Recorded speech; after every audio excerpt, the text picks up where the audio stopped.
deciden que ella enseña a los insectos que le van a pagar todos. ¿Sí? Entonces, 1914, la señorita iba pasando por la calle, ¿no? Como si nada, ¿sí? Y veía un chico que le llamaba la atención. ¿Qué hacía? Me quedé delicadita, soltaba el pañuelo. ¿Sí? Y el chico, obviamente, ¿qué le está diciendo? No, ¿cómo es? Entonces, ¿qué hacía el joven? Si la chica le llamaba la atención, recogía su cochinada de esa, ¿no? Su pañuelo, ¿no? Claro, si no le gustaba, la liaba, ¿no? Pero si le llamaba la atención, recogía y tenía que averiguar de ella, porque tú te podías acercar a cualquiera. ¿Sí? El concepto de chico rico y chica pobre es algo mexicano de las telenovelas de los años 80, porque en esa época, si la persona no tenía más o menos tu perfil económico, tú no podías casarte. ¿No ves que era una asociación entre familias? Era imposible. Ya si la flaca, ¿no? Quedaba todo tu concepto, ¿no es cierto? Ya estaba bien económicamente, socialmente, te gustaba, ya ibas a su casa, ¿no? A tocar la puerta y hablar con sus papis, ¿ya? Para pedir cortejo, ¿sí? Y la pedida de permiso era más o menos de 20 días. El cortejo dura un mes. 20 días y hablabas con sus papás y su mamá o quien esté a cargo durante esos 20 días. Los últimos 10 días hablabas con ella y eso, a medio. ¿Sí? Y de terminado ese mes, te casabas. Como dicen que ahora somos más liberales de frente. ¿Cuándo la conocías? El día que en tu casa, fue cuando vivías con ella, ahí le hacías el habla, ¿no?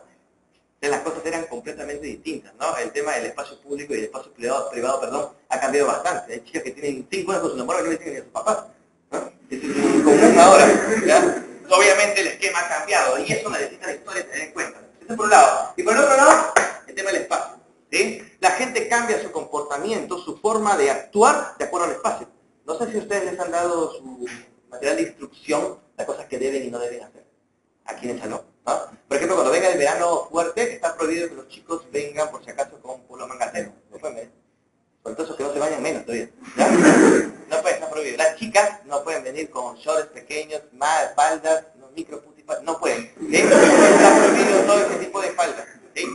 ¿No? Porque igual, pues, porque obviamente tienes que tener un comportamiento según donde estés ubicado. A mí me encantaría, no sé cómo, venir en sandalias, en short y en polo. Sería más cómodo, pero yo estoy como pingüino, así, para dar la clase. Porque obviamente hay un tema de respeto y de imagen y sus construcciones sociales que se han hecho, ¿sí? Pero el esquema, yo no estoy así todo el día en mi casa, imagínate, ¿estás loco? Yo en mi casa me pongo me pijama Pikachu y estoy tranquilo ahí, ¿ya? Estoy recontra cómodo. Pero obviamente la gente cambia el comportamiento, además las sociedades también hacen presiones. Mire, un chico y una chica, por favor, más bien de arranque, ¿no? Enamórense entre ustedes, ¿ya? Tengo que hacer una casa sanmarquina, ¿sí? Ustedes cásense, ¿no es cierto? Ya sale hijo sanmarquinito, ¿no? Preparados, ¿no? No se mezclen con otras universidades, por favor, ¿no? Ya sale que está inteligente y está tarado, ¿ya? ¿Ya? Entonces, una señorita y un joven salen de acá a conversar, ¿no es cierto?, en la calle, y pues obviamente no pasa nada, son padres, se acabó, ¿sí? Pero si nos vamos a las zonas más ortodoxas, ¿no?, de Arabia, ¿no?, o las zonas musulmanas del Medio Oriente, una señorita, en las zonas más ortodoxas obviamente, una señorita no puede hablar en la calle con alguien que no sea ni su esposo o su papá. Sola con otro hombre, que no es ni tu esposo o tu papá, te fregaste. Te ven, ¿no?, te van a poner con una pared, van a jugar béisbol contigo. ¿Sí?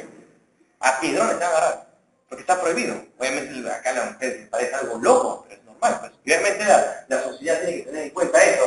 Y para el tema del Perú, entender el espacio es fundamental.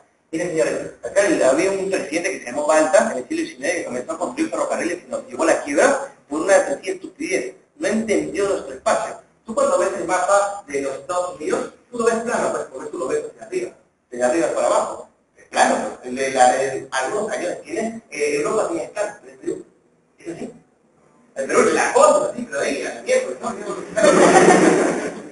¿O no? Algo tan sencillo como eso no entendieron los presidentes del siglo XIX para construir ferrocarriles. Construye ferrocarriles, construye. No puede. Eso es obvio, ¿ok? Es más, algunos teóricos del fútbol peruano, ¿no?, dicen que jamás el fútbol va a ser rápido porque si es que el fútbol nada más se limita a la costa, puede ser rápido. Pero mientras tengamos altura, ¿sí?, el ritmo de juego tiene que bajar para que el cuerpo se adapte. ¿Sí? Y por eso la ley de fútbol peruano, por eso no vamos a hacer algunos condicionantes que no sabemos si será verdad. Pero bueno, es un tema elemental. Por eso le estoy, bueno, vos te ya, temas elementales que hay que tener en cuenta en historia. Entonces, tiempo y espacio, palabras claves en el desarrollo de nuestra clase. Bien, ahora sí, pasemos con fuerza a las fuentes históricas, las disciplinas terciarias. No subrayes nada hasta que yo te diga. ¿Ya? No te tiembla la mano, ¿quién es? No, ¿ya? Voy a hacer anotaciones con todo lo que quieran, ¿ya? Pero resaltadores y esas cosas, algunos de sus stickers, ¿no? Su historia de la voz, ponen ahí, ¿no? Su minifut, lo que quieran, ¿ya? Pero, bueno, yo les por favor, ¿ya? Bien, a ver, fuentes históricamente, yo uno de sus profesores fue Guru, que hay en San Marcos. Esto le va a pasar con ustedes en San Marcos. En San Marcos es un profesor ya viejitos, que con la puta lo ven en esta libro, pero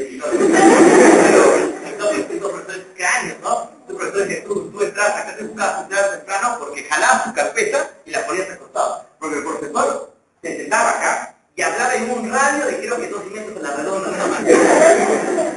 Y si tú no estabas no escuchabas, estás lejos, tienes que leer los labios, algo. ¿Ya? Y un profesor, pues, era un montón, ¿cierto? Pero ya son profesores mayores. Entonces, ya nosotros hicimos chance y le compramos un micrófono. Para que el profe le vaya bien. Sí, no, estaba bastante mayor. Estaba que hablaba, que las puertas, que mirando. Está tranquila, perdón, está bien. Ya hizo el Facebook con el profe. Pasó el Facebook, está el profesor. Bien, pero sí, él me enseñó ese curso, por eso lo entendí bastante bien. Ya ahorita está bien viejito, ya también en la semilla, la tierra lo que estamos. A ver, las fuentes históricas, por favor, las fuentes históricas, ¿sí? Es toda evidencia o vestigio, ¿sí? De alguna forma de vida humana en el pasado. Eso es nada más. Y es más, todo lo que nosotros hacemos en el presente puede ser fuente para decir, vámonos al 2114, ¿no? Acá 100 años, ¿sí? Un historiador quiere investigar sobre cómo la gente se preparaba en la presa San Marcos, ¿cierto? Para ingresar a la Universidad de San Marcos. Puede ser un estudio, ¿cierto? Y todo lo que tú has dejado en vestigio. Ajá, esto, por ejemplo, tu separata sería la fuente escrita, ¿sí? El aula, ¿no es cierto? La facultad o tal vez la de Santa Beatriz, la que se esté construyendo ahora nueva, ¿no? Sería una fuente material, ¿sí? Si la investigación es de acá a 50 años, tú probablemente todavía estés vivo, ¿sí? Te pueden preguntar a ti, tú serías una fuente oral. Las fotografías en el espejo con tus amigos serían fuentes audiovisuales. ¿Ok? Entonces, todo puede estar en vestigio. ¿Sí? ¿Por qué? Porque esto es la clasificación básica. Ahora, se dice que ahí va a ser una nueva fuente, que es una fuente virtual, distinto a las audiovisuales, ¿ok? Que serían el tema del Facebook. Ustedes mismos tienen sus archivos, ¿no es cierto? ¿Sí? Algunos ven sus Facebook de hace 5 años, 6 años, la cara que tenían, ¿no? Unos chibolos, ¿no? Más jóvenes. Yo la vez de casualidad le agarré la contraseña de mi hi-fi. ¿No? Después de años entré al desgraciado esta cara, Dios mío. Parecía Joaquín, bien, a ver, acá la clasificación rapidita. Las fuentes materiales, esto normalmente está relacionado a toda composición, ¿sí? Cuando tú piensas en fuentes materiales, estás imaginando nuestra, por ejemplo, Huacas San Marcos, que está ahí partida en dos por la Venezuela, ¿sí? Estás imaginando, pues, las Huacas en Fujian, han ido, ¿no? Pues una más tranquila es el centro histórico, ¿no? Cuando tú estás en el centro histórico de Lima, estás parado en lo que fue la capital de América durante 300 años, ¿sí? Importante, todo es fuente material. Y quienes se especializan en eso son los arqueólogos, ¿no? Tienen una técnica, hasta conversan como arquitectos, ingenieros. Yo no conozco mucho de eso, ¿cierto? Porque es una técnica especial. Bien, las fuentes orales también son bastante interesantes, ¿no? Las fuentes orales se dividen en dos, ojo, ¿sí? En primer lugar, son las tradiciones que quedan en el tiempo. No sé si ustedes tienen una abuelita o un tío viejito que te duele la barriguita, ¿no es cierto? ¿Y qué te dice la abuelita? Tómate este matecito de no sé qué miércoles, qué platita sacó por ahí, ¿no? Para que te pase, ¿no? Y huele a basura, pero igual duele. A algunos le pasa, a otros pone peor, ¿verdad?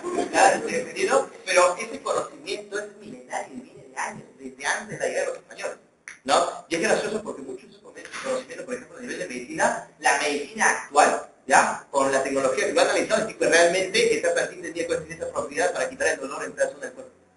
Están corroborando, más bien antes de descartarlos, ¿sí? Y son tradiciones de miles de años. Eso por un lado. Y por otro lado, también el llamado historia viva, ¿sí? Algunos tienen algún abuelo, tío, ¿cierto? Tío abuelo, ya de más o menos unos 85 años para arriba, 90 años. Ahí está, ya ves. Ajá. Por ejemplo, imagínate la historia oral que se puede hacer con esa señora, ¿no? O con el o sea, ya la señora puede hablarnos de Tupac Amaru, ¿no es cierto? O sea, yo tengo un tío también de 90 y tantos años, una cosa es que yo estudie de Prado, una cosa es que yo estudie de Undía, otra cosa que estuve ahí, pues, ¿no es cierto? O sea, obviamente hay que tener mucho cuidado. Tú sabes cómo son los abuelos, ¿no? Yo fundé el partido, ¿no? Yo me zampé una caja de chelas con Odría y gracias a eso hizo la revolución en Arequipa. Y ellos ya fundaron el país. Ya, hay que tener, ahí por ejemplo usamos la metodología de la psicología. La psicología nos ayuda a cruzar preguntas y con eso descartamos algunos argumentos, ¿no? Se puede hacer, pero sí es cosas interesantes, ¿no? Yo por ejemplo para la última semana, por si acaso, la última semana de Historia del Perú vamos desde Velasco hasta Fujimori, ¿no? Velasco y Fujimori, un poquito más todavía. Velasco y Fujimori son dos, por lo menos las presidencias más recientes, más controversiales que hay. Para algunos el mejor presidente de Perú, para otros lo peor, ¿ya? De acuerdo a cada perspectiva. Yo les digo siempre a ustedes, la semana 17 les digo, para la semana 18, por favor, pregúntenle a sus papis, ¿no? ¿Qué opinan de esto? ¿Ya? Y viene la matanza el día siguiente, ¿no? La semana siguiente. Un debate acá bravo, porque cada uno pues tiene su perspectiva, ¿no? Entonces, si hay parejas en el salón van a terminar ese día, ¿ya? Porque van a agarrarse unas broncas terribles. ¿Sí? Porque es historia viva. Pues mi tío abuelo de 92 años que tengo, él dice que participó en la guerra del 41 contra Ecuador. O sea, él dice, ¿no? Pero no sé si tanto sea verdad, porque cuando, tú sabes que a los abuelos cuando les cuentas esto, se emocionan, ¿no es cierto? Se les sube la presión, se les sale la casetera, se están ahí hablando, ¿no? Entonces uno le pregunta, oye, abuelo, ¿cómo te fue? Bien, bravazo, o sea, que nosotros nos fuimos, ¿no es cierto?, a Ecuador con los helicópteros, no había helicópteros, nos lanzamos, ¿sí? Yo caí solito primero, nadie me siguió. Y venían los monos, no los de Ecuador, y comencé a bajar, Rambo era él, ¿ya? A todos. Yo lo quedo mirando así. Oye, su hija andaba, mi tía. Tía, ¿y te fue la guerra? No, tan loco. Se quedó en Perú por chato, en reservas. Y él sigue hablando que la reserva. Bueno, obviamente hay que tener mucho cuidado, pero igual es historia viva, son personas, yo veo a mi tío, ¿no es cierto? No me evidente, ¿no? Le puedo sacar cuánta información a él, sobre todo en la vida cotidiana, eso sí puede sacar harta información. Bien, las fuentes escritas son todos los documentos, ¿cierto? Yo, por ejemplo, cuando reviso la fuente escrita, ¿ustedes van a estudiar acá? A veces, en la biblioteca central, o no mucho. Hay alumnos de la PRE, bastantes, de Santa Beatriz y de acá de Ciudad Universitaria, que van a estar a estudiar a la biblioteca central, ¿no? Y a veces los veo. Claro, pero ustedes pueden invadirnos ya en el primer piso y en el segundo piso, pero no en el tercer piso. El tercer piso es una sala de investigadores, ¿ya? Ahí yo voy, obviamente, me pongo mis guantes quirúrgicos, ¿sí? Y me pongo mi mascarilla, porque imagínate abrir un libro de hace 100 años, un comercio de 100 años, los microorganismos que debe tener ahí, ¿sí? Me llenaría yo con la mano, ¿sí? O también hay gente que ha muerto porque se les ha alojado hongos en el pulmón, por lo pones eso, nada más. Un libro de 300 años colonial, que es todo lo que podría tener ahí. Una selva ahí adentro. ¿Sí? Me digo por mi carrera. ¿Ya? Entonces, ¿qué es lo que hago cuando veo esto? Veo las separadas de la PRE, estos son de la PRE, ¿no? Ya se fregaron. Entonces, justo están copando el tercer piso, la sala investigadora. Entonces, yo hago algo muy sencillo, ¿no es cierto? Pongo mis guantes, todo acá, pido mi periódico del comercio, que es una cosa así, ¿no? De hace 100 años. La gente no sabe por qué, y de repente llega el libro. Sí, y abro. Y el humo sale. Lo que está al costado, ¡pah! ¡Hala, brother! ¿Sí? Una horneada se meten conmigo ahí al costado y ya me limpian la mesa y me quedo solito, ¿no es cierto? ¿Por qué? Porque salen investigadores arriba, ¿sí? Invadan abajo, el primer y segundo piso. No pueden estar ahí arriba. Bien, y las fuentes audiovisuales, esta es una fuente que ya es de finales del siglo XIX y siglo XX, ¿sí? Este básicamente son las fotografías, los videos. Por ejemplo, la gente que usa la sangre, que es de la Segunda Guerra Mundial, le digo, entren a los archivos a color, que ya es de la Segunda Guerra Mundial, van a ver sangre de verdad, gente caminando sin una pierna, atándose así. Hay gente más que le gusta, ¿no? Decir al final 5, 6, 7, ¿no? con su ketchup ahí comiendo, lindo, ya bueno, pueden ver esa y es gente de verdad, no es actuación, ¿no? Muy bien, esa sería la fuente. Vamos a pasar rápidamente a las disciplinas auxiliares. Acá en ciencias auxiliares te voy a promover algunas ciencias que de repente tú no conoces, que no has escuchado, pero que son interesantes, ¿ya? La geografía, esta definición, pues son ciencias que nos ayudan. La geografía es obvio, ¿no es cierto? Si no entendemos esto, el tema del espacio, ¿sí? Es más, se dice que la historia se está diferenciando de la geografía porque la historia es la ciencia que estudia el tiempo, que así hace, ¿cierto? Pero la geografía es una ciencia auxiliar. Obviamente la definición que le ha dado su profesor de geografía antes es mucho más amplia, más completa, y él sabe más de eso que yo, y es casi tácito. ¿Ustedes han visto la serie Friends en Warner? ¿Sí? Algunos sí. Otros no. Otros han visto Hannah Montana. Los hermanos con A. Bueno, en la serie Friends pues, hay un paleontólogo, Ross. Una de las series, sobre todo yo decía, porque uno lo identifica, esta carrera no existe acá en Perú. Ya es una carrera de la gente que se especializa en historia, pero bastante antigua, en prehistoria, analizar los huesitos de los homínidos, ¿no es cierto?, de los homo sapiens y de ellos, y además también de los dinosaurios, algunas actividades de animales de hace miles y miles de años, ¿no? Esta gente no solo tiene conocimiento de historia poco, más de geografía, de geología y de genética y de biología un montón, ¿sí? El trato de los huesitos y todo eso. Por ejemplo, en el Perú, felizmente, que el primer arqueólogo no fue arqueólogo. ¿Sí? El primero que desarrolló la arqueología en el Perú fue Julio Cetello, y felizmente no fue arqueólogo. No había carrera de arqueología, era médico. Como era médico, sabía tratar a los huesitos adecuadamente, sabía encontrar un hueso, una calavera despedazada, y sabía cómo unirlos porque sabía de medicina, sabía qué químicos combinar. ¿Sí? Es una especialidad distinta. Y si hubiera encontrado a esos profesores eminentes de historia de acá, los destrozaba la evidencia. ¿Sí? Felizmente fue un médico, fue Julio Cetello. ¿Sí? Eso hace la paleontología, ¿sí? Acá después está arqueología. Yo en la Facultad de Ciencias Sociales, ahí estudia historia, arqueología, antropología, sociología y trabajo. ¿Ya? Es básicamente las otras carreras. Los arqueólogos lingüistas, los lingüistas están en la Facultad de Letras, con los filósofos, con los literatos, ¿no es cierto? Bien. Los arqueólogos dicen que son los más borrachos, no sé por qué. Sí, en mi facultad. Los antropólogos son los más patrulos. Los sociólogos y los historiadores dicen que somos los más floreros, no sé si está cierto, no creo, ¿ya? Como le dije, la arqueología se centra básicamente en el estudio de las fuentes materiales, ahí con fuerza. Entonces, los arqueólogos que están ganando una cantidad de plata, encuentran un vestigio, ¿no es cierto?, piden financiamiento porque hay en los ministerios, director acá, no sé, ya, ponen su museo pequeño, ¿verdad? Creo que no tenga plata acá en Thompson. Y acá hay una inversión, no tanto acá en Lima, sino más en provincias, hay una inversión fuerte. ¿No? Ahí los choros de los presidentes regionales justifican sus ingresos financiando este tipo de proyectos. ¿Sí? Y hay plata como cancha en arqueología. ¿Sí? Directores de museo, ¿no es cierto? ¿Sí? Es más, mañana más tarde, cuando tú vayas a un sitio arqueológico, ¿sí?, y veas los guías, busca al guía que tenga cara así, pero de machín, así de facturazo, ¿ya? Despeinado, con tierra en la cabeza. ¿Sabes por qué? Porque es el arqueólogo. El limpiecito que tiene Snide normalmente es el que es estudiado del turismo de 3 días. Y no sabe nada. Y ese no sabe nada. ¿Ya? También busca el arqueólogo, que es el que está con la experiencia constante. Bien, por ejemplo, los lingüistas, en el caso de los lingüistas, nos ha dado una herramienta interesante. El quechua no es oriundo de la sierra, es de la costa. ¿Sí? Los lingüistas están ubicados. Fue Wari quien llevó el quechua de la costa a la sierra. Y de ahí como que se hizo una isla por un tiempo y luego los otros volvieron a caer. ¿Ya? Pero se originó acá. ¿Sabes? La última vez en una reunión en Cusco dijimos esto, nos matan a ellos. Pues ya son recontra regionalistas. No, ustedes es de la sierra, el quechua. No, de la costa. Ya está científicamente comprobado. ¿Bien? La antropología, ¿sí? A ver, la antropología, para que entiendan esto, es la gente, ya que se va a la comunidad de la selva, ¿no es cierto? O se va a la campesinada de la sierra, comienza a vivir como ellos, ¿sí? Hace anotaciones, filma, toma fotos, ¿no? Hace un estudio de la comunidad, los ayanicas, ¿ya? Y lo trae para acá y hace una publicación sobre eso.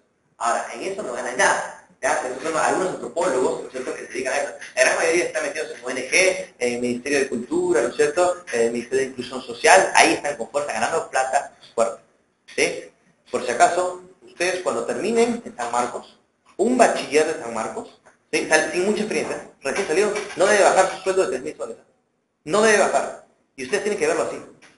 Nada que un poquito, no. Nada que 1.000 soles ya conquistó el mundo. Por favor. ¿Sí? Sus expectativas tienen que estar altas. ¿Sí? Yo tengo 18 años. A los 30 años quiero ganar no menos de 10.000 soles. Está bien. Así plantearlo. Pero hay gente que tiene unas expectativas muy bajas. Y precisamente llegan nomás a eso. Planteen expectativas altísimas porque San Marcos les puede dar. Se los dice un egresado, ¿sí? De San Marcos. Y ustedes tienen para crecer un montón, pero va a depender de ustedes, que tengan en la cabeza conscientes de eso. Y la sociología son aquellos que han estudiado las estructuras sociales, cómo la sociedad está organizada, obviamente. Esos conceptos como nomadismo, sedentarismo, nos han dado los sociólogos. ¿Bien? Esas pirámides, ¿no es cierto?, de algunas sociedades que ellos han clasificado, son conceptos no de los propios historiadores, sino de ellos que nos han dado, ¿no?, para organizarnos mejor. Bien, entonces, ya acá ustedes, hay más carreras de las que pensamos. Sí, hay varias. San Marcos creo que tiene 70 carreras. ¿Sí? Es la universidad que tiene más carreras. Oferta de carreras es la mayor. Bien, ahora sí te voy a pedir que subrayes algunos puntos en disciplinas auxiliares. ¿Han visto ustedes el precio de la historia? Este programa que hay en History Channel, que ya tiene hasta acá ya. Me traía un ratito, ¿no? Veis todo el tiempo la misma manera, ¿sí? Con el pelado este y su hijo el gordo y John Licker y Diotetes, ¿no? Me traía la coronilla. Felizmente ahora han sacado History 2. Ahí sí, pues. Sí, ahí de verdad, ahí sí puede. Ya por fin generó la presión. En verdad la comunidad de historiadores, todo el mundo está bien fastidiado con el History Channel. ¿No? Que hayan sacado su canal 2 ha sido presión de nosotros. Bueno, en general del mundo. ¿Sí? Porque es un insulto lo que están haciendo con nuestra carrera. Y con el ingreso que ellos tienen que hacer para programas espectaculares, no como los del Canal 7, Dios mío, con fotografías, el otro con digital, dinámico, ¿no? Después de que haces una foto de un viejo matando, ¿no? Te mata un poco. Bien, a ver, entonces, ¿por qué le decía eso? Porque en las disciplinas sociales aparecen estas personas que están en este programa, ¿no? En este programa cuando quieren vender un arma y el comprador no conoce muy bien el arma, ¿sí? Llama a un especialista, ¿sí? Y ese especialista dice, muy bien, este arma por estas características es de tal año, vale tanto, muy bien. Él se ha especializado en una disciplina auxiliar de la historia. Y estas son las disciplinas sociales que hay. Y hay gente que se dedica a eso. Y gana fuerte dinero con eso, ¿sí? Bien, los epígrafos, por ejemplo, son aquellos que se encargan de estudiar las inscripciones en monumentos. Ojo, en el Perú no hay. No existe que eso hay sobre todo en la zona de Estados, perdón, en Europa y en África, sobre todo Egipto, que son los cuatro. Acá no hay, acá no había letra, ¿sí? Somos una sociedad ágrafa, porque no tenía necesidad de crear escritura. Claro, en Egipto se sistema de contabilidad, ¿ah? Pero acá hay un concepto importante, y yo lo voy a explicar ya cuando tengo otros en sociedades distintas. Acá decimos, somos menos porque no había escritura, no había necesidad de escritura. No había necesidad, y ahora voy a explicar por qué. Sí, no había necesidad de desarrollar una tecnología militar. Pues hoy no se vayan, me dieron el madrazo, lo dieron, pero bueno, no había necesidad. Pero por ejemplo en tecnología agrícola, los europeos recién lo saben entender el siglo XX. Recién. Y eso vamos a comenzar a moldearlo poco a poco. ¿Ya? Bien, paleografía. Yo llevo un curso de paleografía. ¿Sí? Estudiar la letra antigua. Y sobre todo los españoles, ya vieron las desastres de sus letras. Una porquería. Yo también dicto a nivel superior en otro lado, ahí sí corrijo exámenes. Le digo, chicos, escriben como quieran. Es más, yo puedo corregir a médicos, ¿sí? Porque sus letras las entiendo como si nada, unas cochinadas. Bueno, algunos ya se pasan también. Ya no sé si es su uniforme, creo, ya se van a otro extremo, porque ponen unas cosas, sí, alucinantes. ¿Bien? Por favor, es el primer punto que te pido que subrayes, paleografía. ¿Sí? Paleografía. Bien.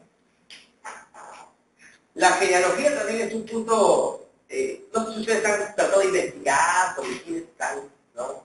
Sus antepasados, cómo. Yo he tratado de investigar, mi apellido es Lobo, ¿no lo creen? ¿No es por la barba? Aquí está. Es Lobo, entonces el primer lobo que yo he registrado, que he encontrado, es un arzobispo en el siglo XVIII. Tanto fue que dejó descendencia, ¿no?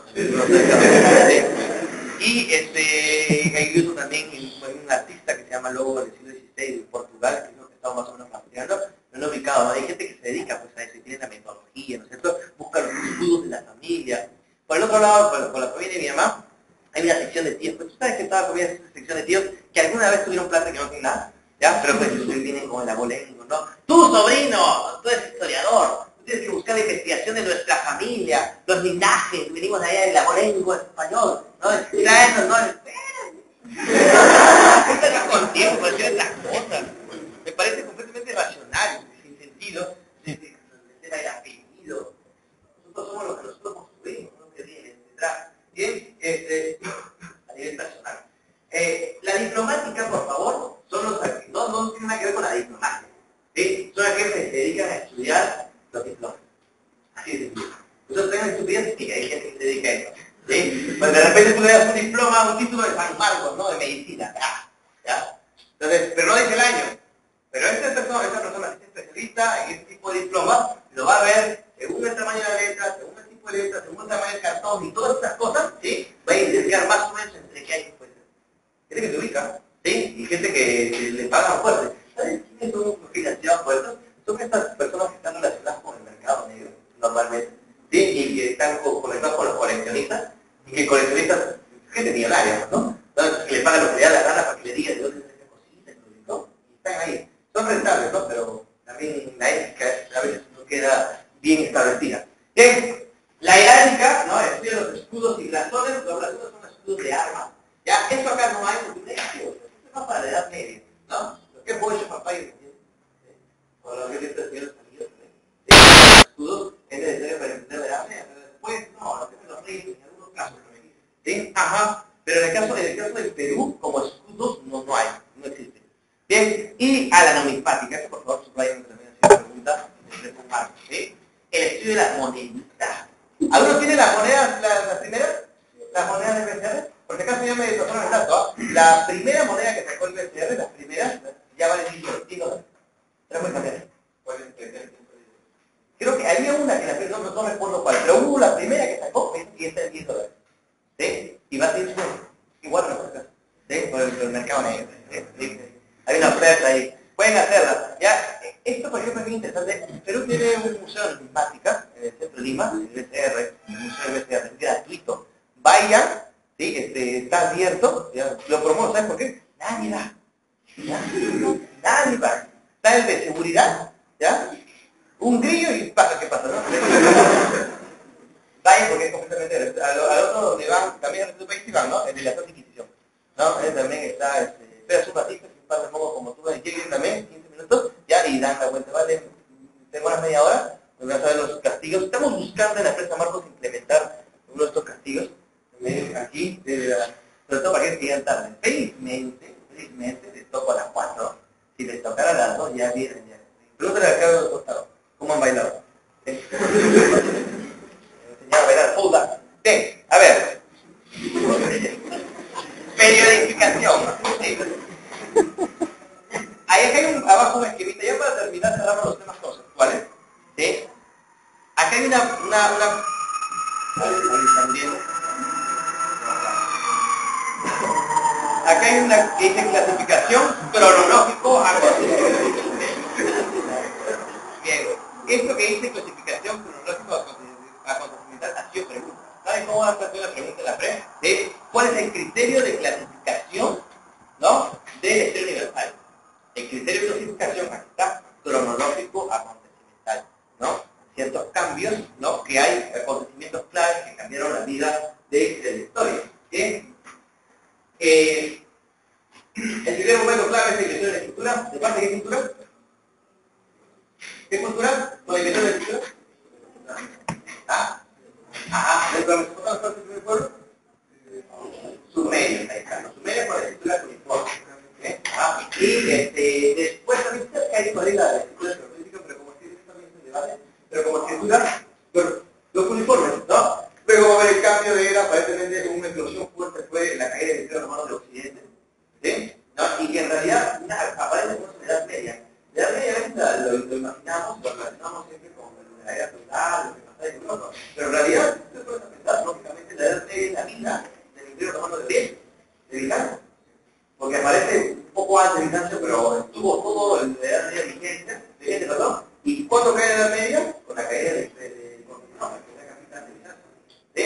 Y porque nos centramos siempre pues, en los ideas feudales y la constitución de los reinos europeos, pero Bizancio era algo enorme. ¿Sí? Peor China, ni hablar. China era un monstruo en el oriente que miraba a los europeos cómo se mataban y se sacaban la mugre con risas. Si Dios no se puede organizar. Mientras China era un imperio unificado fuerte y enorme, ¿cierto? ¿Saben dónde recién le saca ventaja Europa a Asia? Con la revolución industrial. Ahí Europa le hace el cambio. Pero en realidad lo que estamos viendo ahora, que Europa está más bien de caída y Asia está que levanta, es lo que siempre ha pasado. Asia siempre ha sido más que Europa. No más que en nuestra historia, siempre hemos estado ligados a Europa y hemos querido ver Europa. Pero Asia ha sido mucho más. Entonces, China descubrió que puede hacer algo mucho más grande con una demografía tan enorme, ¿sí? Y ha hecho lo que ha hecho. Eso ya lo vamos a explicar más adelante con detalle. Bien. Luego, mal llamada Edad Oscura. Sí hay conocimiento, solo que no se difunde porque no hay forma de difundirlo. Edad Moderna, ¿sí? De la caída del Imperio Romano de Oriente, o Bizancio, o Constantinopla, ¿sí? Y comienza, ¿no es cierto?, la edad de los grandes reyes, ¿no? Los representantes de los reyes. Por si acaso, los reyes no dan relaciones con castillos, ¿no? Los castillos son de los señores feudales. Lo de los reyes son los palacios. Por ejemplo, el icono, el palacio de Versalles de Luis XVI. No, son los íconos clave. Y va a terminar la Edad Moderna con la Revolución Francesa. Chicos, para mí, la Revolución Francesa, y para un consenso fuerte de historiadores, como acontecimiento, como hecho, es el más importante de la historia de la humanidad. Como hecho. Porque por primera vez en la historia, ¿sí?, toda la sangre azul se convirtió en roja. Al diablo los nazis. Es más, ¿cómo termina la... a ver, dile que se ha comido ahorita. ¿Cómo termina la Revolución Francesa? ¿Sí? Por algo muy sencillo, con la llegada de Napoleón, ¿no? A la cabecita, pues, ¿ya? ¿Quién era Napoleón? Napoleón era un hijo de comerciante. Entonces, que realmente un hijo de comerciante llegue a ser emperador era algo realmente revolucionario. Antes de la Revolución Francesa era impensable. ¿Sí? Y él lo logró. Es más, cuando lo va a coronar el Papa, ¿qué hace él? ¿Sí? Me la quita. Ah, miércoles. Por mis propios méritos llegué. ¿Para qué tú viste? Les separa. ¿Qué está diciendo? ¿Sí? Llegó la era del conocimiento. Llegó la era, entre comillas, de la meritocracia. En la medida en que tú trabajes, a ti mismo te van a llegar las cosas. Entonces, la era del conocimiento en el siglo XXI se ha ajustado más y ahora todos vivimos del software. Por si acaso, si ustedes están acá, es porque quieren vivir, pero que tienen acá. Hay gente que quiere vivir del hardware, ¿no? ¿Sí? Pero el hardware también, la gravedad tiene sus problemas, ¿no? Entonces, también, si no tienes software, lo que puedes aprovechar del hardware es al piso, ¿sí? Nosotros vivimos de lo que tenemos aquí en la cabeza. Hay hardware, pero hay hardware también, ¿no? Hay que tener cuidado. ¿Sí? A ver, entonces, hasta aquí, ¿sí? La primera hora ha pasado, ¿sí? Ya, ¿hay alguna pregunta que quieran hacer? ¿Puedo acercarme? Porque hay gente que tiene falta de hacer preguntas. Vaya a preguntar al video y a ver la pregunta también. Entonces, quieren que me acerco, que tiren las piernas, los brazos. ¿Sí? Les recomiendo siempre hagan el ejercicio de respiración, ¿no? Se eleven, se eleven acá. 5 segundos aspirar aire, ¿ya? 5 segundos retienen, 5 segundos botan, hazlo 3 veces, 5 veces, para oxigenar tu cerebro y el sueño te va a pasar, te va a cambiar. Si no, vas al baño y te cabeza guata, pero te entiendo. Vamos a darnos un minutito para estirarnos. Y hay una consulta hasta aquí, segundos, para no ser tan estresante por las 2 horas seguidas. Profesor, Sí, ¿es suficiente con este folleto o es necesario leer el libro de la PRE? El libro de la PRE puede complementarte en la medida en que te hace reflexionar algunos puntos, pero si ves otras cosas, algunos conceptos distintos que no los otros, ¿no? De ahí viene. ¿Sí? Porque además el libro de Estudio de Libertad se está reformulando, está cambiando. Hay varias cosas que están desaforadas. Dime. Una pregunta nada más sobre el tema de ¿en qué época se descubrió el acero? El acero ya es posterior. El acero más bien ya es en cierta parte de la revolución industrial. Normalmente se asocia al acero. Se dice que ahora, después de la revolución industrial, ya estamos en la era del acero. A pesar de que hay metales más fuertes que el acero, que se sabe, el acero es el más difícil. ¿Okay? Por eso es que la revolución, a nivel económico, hay un corte en la humanidad, en la revolución neolítica, primero con el invento de la agricultura, y no hay otro más fuerte hasta la revolución industrial, que cambia los esquemas. ¿Sí? Sería más o menos por ahí. Y sobre todo con el tema de las armas, ¿no? Por ejemplo, una evidencia de la fuerza del acero es la Guerra de Secesión norteamericana, en donde se combinó la revolución industrial en boga con técnicas militares que estaban desde la época de Napoleón, cuando ya la tecnología militar es distinta. Consecuencia, una carnicería horrible. ¿Sí? Porque tú durante la Revolución Francesa, por ejemplo, pasabas, ¿no? Te ponías las líneas, uno frente a otro, hacían un disparo morían los primeros y de ahí se agarraban con bayonetas los otros, ¿no? Pero ahora con la revolución industrial, ¿no es cierto? Y con el acero y las balas de acero, ¿qué hacías? Agarras tu metraje y si no sabías la distancia, destrozaban a tus primeras líneas, ¿no? Eso, por ejemplo, es lo que pasó en la guerra de secesión norteamericana. Una carnicería horrible porque se combinó nuevamente la tecnología militar, ¿no? de la revolución industrial en base al acero con técnicas militares que se habían quedado en la época de Napoleón. Ya para la Primera Guerra Mundial, ya la gente había ajustado sus técnicas militares. Y otras guerras previas, esa es la más conocida. ¿Qué? Ahora sí, señores, ahí dice clasificación tecnológica, ¿no? En un cuadrito donde dice edad de piedra, edad de los metales, paleolítico, mesolítico, neolítico. Señores, los cambios físicos de la humanidad se da durante el paleolítico, ¿no? ¿Sí? Durante el paleolítico se dan los cambios físicos. Esto de la aparición de los Australopithecus, el Homo habilis, Homo erectus, solo durante el paleolítico. Se dice que el ser humano sigue cambiando, pero eso demora mucho más tiempo.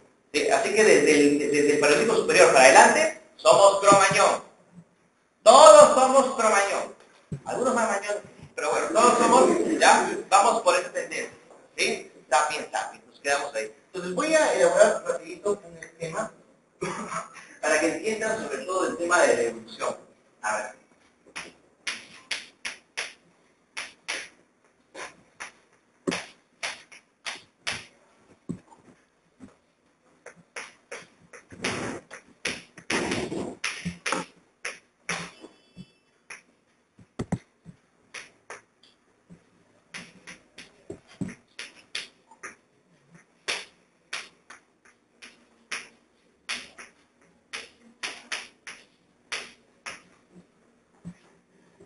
Esto es muy sencillo, ¿ok? Creo que tienen esta notificación es importante.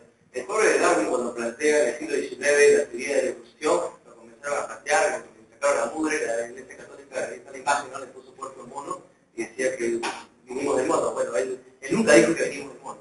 Él dijo algo que es cierto.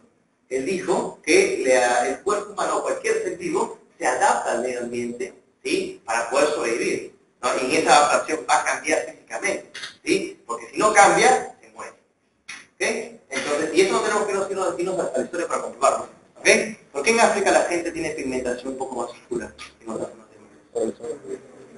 Porque la pigmentación de la piel se ha adaptado al sol intenso. Si fueras una persona de piel blanca, no vas a notar, pero el cuerpo se adaptó. ¿Por qué la gente del norte europeo se tiene la piel tan blanca y ha desarrollado tanta velocidad? Porque el cuerpo se ha adaptado al medio ambiente, al frío intenso. ¿Por qué la gente acá en los Andes es más baja, tiene la capacidad torácica más ancha, tiene una nariz un poco más pronunciada? Porque el cuerpo se adapta a la poca cantidad de aire que hay. Darwin, eso te lo está diciendo. No tienes que irte a teorías alucinantes, ahí está. ¿Sí? Entonces, eso es lo que tenemos que entender en la evolución del ser humano. ¿Sí? No es algo tan sencillo, pero aparentemente entre los 25 millones, ya, y 15 millones antes de Cristo, apareció el conocido monito primigenio, ¿no? Sí, de primigenio, pero se dice primigenio, que viene a ser una especie de primer primate, si se puede decir de esa manera, porque primate viene de primero, ¿ok? De que es el tamaño de un gato, ¿no? Y ahorita tú lo veías, lo pondrías como un mono tití, que es el primero que está apareciendo en esta época. Al parecer, a partir de los 15 millones para adelante, entre 15 y 17, ya podemos encontrar vestigios del conocido precónsul. ¿Sí? El precónsul es un signo un poco más elaborado y un poco más grandecito, ¿sí? Se llegará pues a medio muslo, más o menos, ¿sí? Para los chatos como yo, ¿no? Ahí llega. Ahora, ¿por qué profesor se da esos cambios? Se asocia normalmente con cambios climáticos, pero la evidencia arqueológica es tan poca que no te lo pueden dar una teoría así fuerte, ¿sí? Algo pasa en los 7 millones, y ese cambio climático es interesante, ¿no? Se da en las fallas de Rift, en el Valle de Rift, ¿sí? Es decir, hay un cambio climático fuerte a partir de un quiebre dentro del mismo continente africano, ¿cierto? Que va a generar una geografía distinta. Por un lado, una geografía como se tenía hasta ese momento de jungla, pero por otro lado, una geografía de llanura. ¿Sí? En esa geografía de llanura se quedó un grupo de precónsules que tuvo que adaptarse al medio ambiente. Para adaptarse al medio ambiente, tuvo que cambiar. Ese cambio se van a llamar los homínidos. Y de ahí venimos. Los que se quedaron en la zona de jungla, ¿cierto? Arbórea, sean los simios. Los simios, si los conocen, ¿sí? Son los chimpancés, ¿no? Los gorilas, o orangutanes, sus primos, todos están acá, ¿ya? Y aparecen en esta zona de simios, son primos lejanos, ¿no? ¿Ya? En los homínidos, ¿ya? El primero que aparece, ¿cierto? Y comienza el diferencialismo, al parecer, ¿sí? ¿Cuál es? Australopithecus.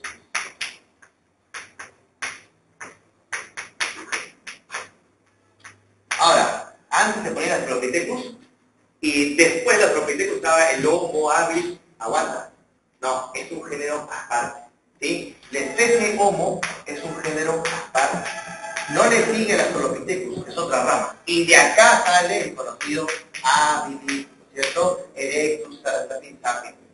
Este cuadrito es importante que lo tengas en cuenta. ¿Por qué? Cuando se encuentran los primeros Australopithecus, en los años 70 que se encontró el de que tenía más evidencia, que era de Lucy, ¿ya? Decía, ya, encontramos, ¿no es cierto?, el eslabón perdido, el Australopithecus que nos guía entre el ser humano y el mono, ¿sí? Sin embargo, para finales del siglo XX y principios del siglo XXI, la genética ha avanzado a tal punto que nos han dicho, no señores, no hay un cuadro genético, la genética también podría ser una citoxicidad, no hay un cuadro genético que nos guíe de acá, acá, acá, acá. El Australopithecus es algo aparte y el Homo es algo distinto, ¿sí? Es más, la evidencia arqueológica nos encuentra que Homo habilis convivieron con Australopithecus, ¿sí? Y el Homo erectus convive con el Homo habilis. Y el sapiens convive con el sapiens sapiens. ¿Sí? ¿Saben por qué? Porque en ciertos momentos geográficos, ¿sí?, un grupo de habilis tuvieron que evolucionar más rápido y se convirtieron en erectus, ¿sí? Y esos fueron los primeros que salen de África. Los otros habilis no cambiaron. Y cuando viene el cambio climático, ahí no nos quedan. Entonces, lo que no explicó Darwin fueron los saltos evolucionarios, ¿verdad? Y que explica el ser humano. Es algo mucho más complejo que decir que pasamos de Homo habilis a Homo erectus, ¿sí? Entonces, es algo un poco más difícil de entender. Pero tienen que relacionarlo siempre con los cambios de clima. Normalmente estos cambios están relacionados, por ejemplo, con la llegada de la era del hielo. El Homo neandertal, este grandote enorme, se acostumbró tanto a la última era del hielo, ¿sí?, que cuando pasó no pudo adaptarse. ¿Y quién se adaptó? Sapiens sapiens, nosotros. ¿Sí? Por ejemplo, para mañana, cuando puedan repasar, les recomiendo poner en YouTube, ¿sí?, Neandertal versus Cromañón. ¿Sí? Le va a salir un reportaje de 45 minutos de History Channel donde está la evidencia de que tuvieron contacto el Neandertal con el Cromañón, porque se han encontrado tribus cercanas, evidencia de tribus de ellos, ¿sí?, cercanos. O sea, hay dos teorías. ¿Sí? O el Cromañón lo desapareció al Neandertal, o somos la mezcla de los dos. Una de ambas. Ya depende de cada uno, tiene que ir a su espejo mirarse, ¿no? Ya, hay una tendencia, ¿no?, para encontrar su... ¿Ya? Entonces, acá pues está el Homo habilis, el Homo erectus, Homo sapiens sapiens. Bueno, ahora tenemos un nuevo Homo, ¿no? Ya saben cuál es el Homo. Pero, por favor, no cercano, ya. Cuidado. Este esquema tienen que tenerlo más o menos claro. ¿Saben por qué? Porque acá te agarran, como en el metropolitano, te agarran y te preguntan, ¿sí? Te preguntan, ¿cuál es el primer homínido? Ahora, ¿cuál es el primero del género Homo? El Homo habilis. Esa pregunta ha venido varias veces y nos levanta de cabeza, una cuestión nada más conceptual. ¿Sí? Ahora, pregunta, en la separata está Homo, el Australopithecus afarensis, ramínidus, robustus, ¿está? ¿Está? No. ¿Lo tienen que estudiar? ¡No! No tienen la cabeza de cosas que no van a venir. ¿Ya? No te miento, los hombres no mentimos. No te miento. Por favor, tienen que tener en cuenta esta parte. Recuerdo, hace un ciclo hice una pregunta por el examen del pre, ¿no? Y vino así, la pregunta decía, ¿cuál es la primera especie de género Homo? Y pusieron en alternativas Australopithecus afarensis, Australopithecus ramínidus, Australopithecus, y por ahí Homo habilis. Uy, vinieron a la revolución. Pero usted dijo que no venía esto. No nos quiso explicar, maldito desgraciado. Ha venido. ¿Sí? Ahí está. Ahora cambien. Nos vamos a filmar porque lo voten. Ven acá, guachito Rubén. Y le dije, a ver, tráeme tu pregunta. Qué raro, no es su pregunta. Claro, Homo habilis, te pusieron todos los Australopithecus para distraerse, pero ahí estaba obvio que era Homo habilis. ¿Sí? Pero mira, aquí estamos muy carados. ¿Sí? Y el otro chico se quedó había volado su pregunta, ¿sí?, esta parte mucho cuidado, porque a veces te quieren sorprender. Bien, el proceso de hominización como tal, ¿sí? Ahí yo puedo observar, hay algunos cambios que es interesante comentar, de manera muy rápida. Primero están los cambios físicos, y luego, por ende, por consecuencia, están los cambios psíquicos. ¿Ya? No se sabe por qué estudió el bipedismo. Se dice que al estar en la llanura, ¿ya?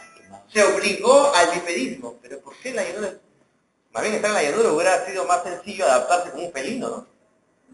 Pero bipedismo no necesariamente. ¿Bien? Es más, según los estudios actuales, los simios de jungla, de árboles, son más creativos que los simios que viven en las llanuras actualmente. ¿Ven? Entonces, esa teoría todavía no queda. ¿Por qué nos llegamos a parar? No queda claro. Lo que sí sabemos, lo que sí está claro, es que una vez que se dio el bipedismo, comenzó con el Australopithecus, ya el mundo se abrió por el ser humano. ¿Por qué hizo esto? Al liberar las manos, cuando el ser humano libera las manos, inmediatamente el cerebro comienza, la capacidad craneal comienza a desarrollarse. ¿Por qué? Porque es precisamente la mano el instrumento de contacto del ser humano con el mundo. Y el ser humano, por tratar de organizarse mejor, ¿sí?, tuvo que poco a poco desarrollar y cambiar su medio ambiente a través de la mano. Entonces, cuando están chiquitos, ¿qué están haciendo todos? ¿Qué quieren hacer todos? Agarrar. ¿Sí? Es el instrumento de creatividad. No se puede agarrar todo, en fin, ¿ya? Pero es el instrumento de creatividad del ser humano. No sé si ustedes tienen un dedito en casa, bueno, ustedes no sé si ustedes tienen hermanitos o lo que sea. ¿Cómo están los chiquitos de quieren tocar todo? Y peor si le dices, no agarres. Uy, ya te fregaste. Está esperando que voltees. Y lo tira al piso, juega frisbee con los platos. ¿Por qué? Porque le estás generando el sentido de la curiosidad. Si uno tiene bebés en casa por algún otro motivo, ya, quiere agarrar algo, que agarre, pero contigo al costado, pues, para que no lo tumbe. Que agarre, y después lo deja, y después se le puede explicar. Pero no lo de, que agarre, lo frega. Lo mismo con el enchufe, la misma vaina. No metas los dedos al enchufe. Y el otro peor todavía. Está que te volteas.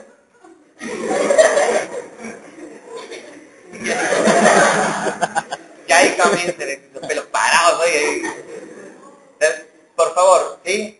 Esto es algo importante. ¿Por qué? Porque el ser humano, la mano, más bien, es el instrumento más importante, es el aparato sensitivo más importante. ¿Sí? Pregunta a su profesor de biología y anatomía. ¿Sí? ¿Dónde está la mayor cantidad de nervios concentrados? En las manos. ¿Sí? Es en las manos. ¿Ok? Entonces, ¿alguno lo han inyectado en la mano? O sacar sangre no duele. Realmente una inyección en la mano. ¿Sí? ¿Cómo duele? Mira, a mí una vez me picó una abeja en la mano. ¿Ya? He visto a Judas Calato bailando. Me ha dolido, pero no tienes idea. Porque es la zona sensitiva más importante. ¿Ok? Es el contacto con el medio ambiente. ¿Ya? Ahora, el Australopithecus, por ejemplo, no se diferenciaba tanto del chimpancé. El chimpancé al 90, al 99% igual que nosotros. ¿Sí? ¿Por qué? Porque el Australopithecus se diferenciaba, creo que en temas de organización. ¿Sí? Pero en verdad, el Australopithecus manipula los objetos, pero no los cambia. Los usa para su mejoramiento, pero muy parecido al chimpancé. Ustedes saben que el chimpancé, cuando se atacan entre bandas, ¿sí?, en la jungla, usan piedras. Es el único animal que lo hace. Usan piedras para atacar. Están marquinos, por ejemplo, ¿no? Pero en qué se diferencia fundamentalmente el Homo habilis, por eso la palabra habilis, porque cambia la piedra. La vuelve más puntiaguda, ¿no es cierto?, para que tenga un mejor corte, y a eso lo hace diferente. Completamente diferente. Ahí cambia, por eso también el tema tecnológico. ¿Sí? Que es fundamental. ¿Qué? Entonces, se da la liberación de las manos y por ende el crecimiento de la capacidad. Bueno, ahí está el pulgar oponible, ¿no? Hagan algo sin manipular su pulgar. Coman con los 4 dedos, ¿sabes qué fue? No van a poder. Escriban sin el pulgar. ¿Sí? Ustedes se dan cuenta que el pulgar es algo necesario, súper necesario para el ser humano, y es un elemento que también le ha dado un desarrollo tecnológico importante. Bien, en el siguiente cuadro ya comenzamos ahí, dice edad de piedra, ¿no? Características geográficas del medio, ¿sí? Y 2 puntos. África, disminución del número de árboles, lo que le dije por el tema de la falla de Rift, y la extensión de la hierba y vegetación. Ahí dice al costadito a la derecha, obligan a extender a la llanura y a adoptar la posición bípeda. Eso me lo subraya, porque eso es lo que les estoy explicando. ¿Sí? Obligan a extender a la llanura y a adoptar una posición bípeda. Por favor, subrayen, pongan ahí un subílico. Por favor. Winnie Pooh es el único dibujo que puede estar en la pantalla del catálogo. Bien, el Paleolítico, ahora sí vamos a entrar a las características, rápidamente para revisar unos puntos claves nada más, que tú necesitas para el examen. Las características económicas, acá dice cacería, recolección, súmale pesca. Ponle pesca, porque pesca a veces es recolección, a veces caza. Cuidado que la ya. Ahora, esa economía tiene la característica de ser, acá lo voy a poner, ¿ya? Economía depredadora. O sea, ¿no?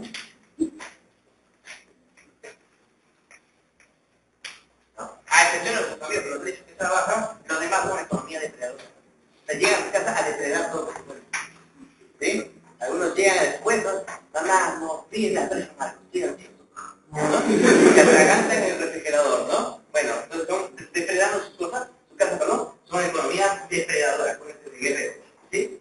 Mientras, obviamente, a nivel de características sociales, van a subrayar la más importante, que es nomadismo. ¿Qué es nomadismo? Un lugar estable. Ahora, la pregunta es, ¿por qué va de un lado a otro?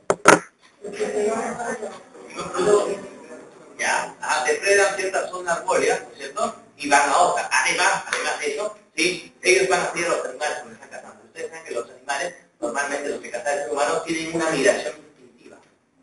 Migran siempre. Entonces, en este proceso de seguir la migración, el ser humano comenzó también a seguirlos ahí para proveerse de comida. ¿Sí? Eso los va a ubicar en rutas recurrentes. Con el tiempo, el ser humano se va a dar cuenta que en cierta época del año pasa por ese lugar y está tierra. En otra época pasa y está verdecito. En otra época está en arbusto. Esa es la explicación de por qué poco a poco va descubriendo empíricamente y en la práctica el desarrollo de la horticultura y después de la agricultura. Es importante tener en cuenta esta seguida a los animales por las mismas tendencias de ruta, ¿sí? Porque son migraciones instintivas. ¿Ok? Bien, bueno, a nivel cultural subraya invención del arte. Es el clave, ¿cierto? Que desarrollan ya los Homo sapiens sapiens. Bien, aquí está pues la definición de Darwin, ¿no? Parece estos dos, si no puedo. Bien. Listo, a ver. Paleolítico inferior. Acá atención, súper atención, porque voy a comenzar a pedirles que subrayen una serie de cosas que yo nada más les diga. Subrayen, yo sé si me digo. Bien. A ver.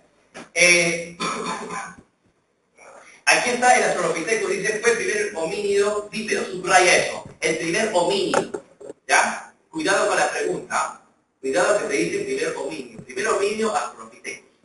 Ahora, primero el género Homo, es obviamente el Homo habilis, ¿sí? Y se le pone Homo habilis por la sencilla razón de que comienza a ser hábil con la piedra, va a cambiar con la piedra. Agarra una piedra un poco más suave y algo puntiaguda, agarra otra piedra más dura y comienza a chancarla para sacarle el filo, ¿sí? Es un filo muy básico, ¿no es cierto? Es de un solo lado, pero eso es lo que sus primeras herramientas para desgarrar la carne y para poner también como punta de lanza en un comienzo.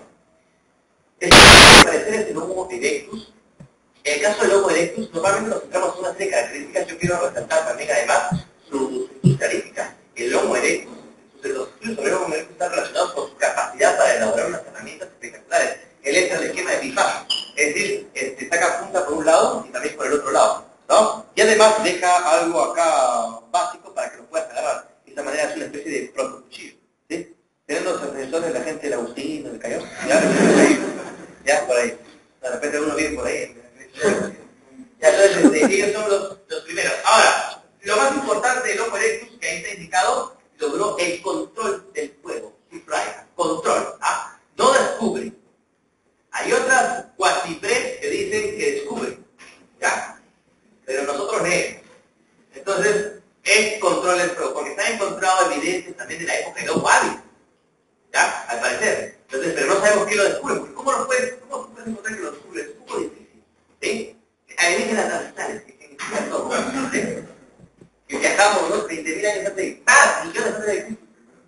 Está que le dimos un pucho de Homo erectus y dice, no puede ser a partir de eso, pero sí sabemos que lo controló. En los fogones evidencian una capacidad de manejar el fuego interesante. Sí, obviamente es el primero que sale de Europa y de Asia, ¿cierto? Y su capacidad de crear espejos haciendo como todos los demás. Ahí también está el dibujito, ¿no? El Homo habilis, el erectus y el sapiens. Ustedes ya ubican, ¿cierto? Entonces, estén más cómodos, se ponen el espejo, ¿no? Para que busquen su antecesor, ¿no? Su cepa genética puede salir de ahí. ¿Sí? Tienen el neandertal o neandertalense, señores. ¿Sí? El homo neandertal es el primer, va a traer algunas cosas interesantes. Si tú miras un homo neandertal ahorita, no te diferencia mucho de una persona de joven. ¿Sí? Es una persona más baja, más ancha, la cara un poco más pronunciada, los genes que le dicen, pero de ahí no se diferencia. No sé quién se parecería a Joel, después de algo así, sería ya, pero no se diferenciaría tanto. Entonces es una persona fuerte, pesada, que está acostumbrado a cazar animales grandes, como mamut. El problema es que se va el hielo y los animales grandes también se convierten ahí. Lo que tenía que cazar son animales pequeños y rápidos. No podía. Su capacidad física se había acostumbrado a otro. ¿Sí? No pudo evolucionar para eso. ¿Quién evolucionó? Sí, el cromañón. Y ahí sí le sacamos la vuelta. ¿No? En las nuevas tendencias que había. Bien, lo más importante, Neandertal se llama porque es la zona, Neandertal es la zona donde se ubicó, esta zona alemana, ya donde se ubicó el vestigio. Lo más importante son sus últimos. ¿Ah? Realizó los primeros entierros y tuvo un lenguaje articulado. Pregunta, ¿por qué realiza los primeros entierros? Creencia. Ajá. Inicio de eso. ¿No? Y en realidad es algo que se produce y se reproduce. ¿No? Cuando la sociedad neandertalesa ya es una sociedad un poco más compleja, una sociedad donde el trabajo más o menos se está dividiendo, en el sentido que hay gente que caza, ¿sí? Hay gente que recolecta, hay gente que se queda en casa cuidando la defensa, ¿no es cierto? Hay una organización un poco más elaborada. En una organización más elaborada, la pérdida de alguien va a costar más. Siempre. No porque dé pena y pase llorar, porque no, eso es un concepto cristiano, sino porque la organización se va a ver más cuando hay un ataque masivo. Entonces, cuando alguien es herido, ya no se le deja tirado, porque es parte de la organización, ya lo vas a tirar, lo vas a tirar a la cueva. El problema es que si está herido de muerte, ¿sí? Lo vas a dejar en la cueva, regresas y después. Claro, el día siguiente. No se muere, desgraciado. Vuelve, ¿sí? Al siguiente día, está rojo, pues morado, puede ver acuarela, ¿no? Arcoíris, y un día, ¿sí? Se viene buscando como cualquier cuerpo y explota desde adentro para afuera. ¿Ves? Entonces, esa explicación, ¿no? De la búsqueda de explicar qué pasa con el cuerpo y qué pasa después de la vida, o después de la muerte, perdón, de parte de la Neandertal, lo empujó a no aceptar la muerte y con eso, al no aceptar qué pasa con el cuerpo después de la muerte, inicia el entierro, porque el ser humano tiene esa tendencia, no aceptar qué pasa después de la muerte, porque no la entiende. Y con eso comienza el pensamiento místico religioso. Las religiones tienen dos cosas, te buscan responder dos cosas, ¿sí? ¿Qué pasa después de la muerte y cuál es el origen del universo? Esas son las dos cosas básicas, y de ahí todo se desarrolla. ¿Okay? Y el señor Neandertal comienza, ¿sí? A darse sus interrogantes. Es el primero que se comienza a pintar una serie de símbolos, es el primero que está con conchitas aquí, no sé si se cuelga, ¿no? Entonces, hay una espera. Claro, no vas a hacer que entiendan el orden de cruz, eso es posterior, ¿sí? Pero ya hay una especie de culto al muerto, ¿no? Y ya comienza con este señor, ¿sí? Esto también es importante, ¿no? No lo comenté en los avances psíquicos que me pasó, perdón, pero en la evolución psíquica, ¿sí? Hay un concepto que pone ahí que es racionalidad. Derivado de la racionalidad es el lenguaje. ¿Qué es la racionalidad? Es la capacidad de organizarte tú y cambiar tu alrededor para tu beneficio. Y de esto, por favor, quiero quebrar acá y ir para adelante. Una vez estaba en una persona, una vez lo digo, estaba en clase de Presa Marcos hablando de la evolución. Dios mío, se paró alguien atrás, ¿no? Profesor, la teoría de evolución sostiene, ¿sí? La creación la hizo Dios. Me salió para discutir, ¿ya? Y no me está bien, yo no voy a citar a nadie, ¿ok? Pero yo después de haber llevado un curso de epistemología, ya, de filosofía de la ciencia, y he llevado un curso de ciencia de la religión, entendí que no hay que derivar esos conflictos, son absurdos. Tú puedes ser científico y puedes ser religioso, la verdad. Si entiendes la verdadera distinción entre la fe y la razón. Tú crees en algo porque crees, es fe. Nadie te lo mueve, es fe. No le estás dando razones a eso, no. Porque la razón ya se fundamenta en la ciencia se fundamenta en la razón es otra cosa. Tienes que aprender a separar. ¿Sí? Acá estás viendo la evolución del ser humano por las evidencias del fenómeno, lo racionalmente. Ahora, como fe, de repente tú crees en Adán y Eva. Nadie te puede criticar. Yo soy bastante de ese sentido. Yo me fui por formar una casa católica pero de ahí me convertí en un hereje. Yo también a tocar a mi cuarto también. Yo no lo siento, ¿no? Claro, mi mamá no, pues, ¿no? Mi mamá le hace entero.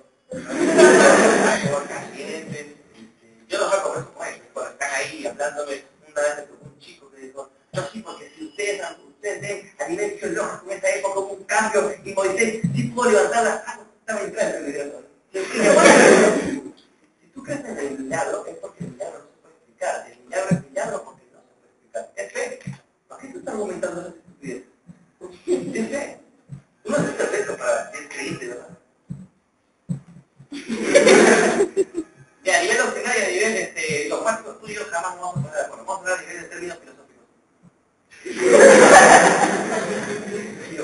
¿Sí? Pero no sé qué por mi casa pues ahí esta guapita, bodega, marina, todas las aguas. Y no se quedan, no se quedan ahí, ya están, traigan su bravo, ¿no? Trajeron el otro día un Kaiosama, ¿no?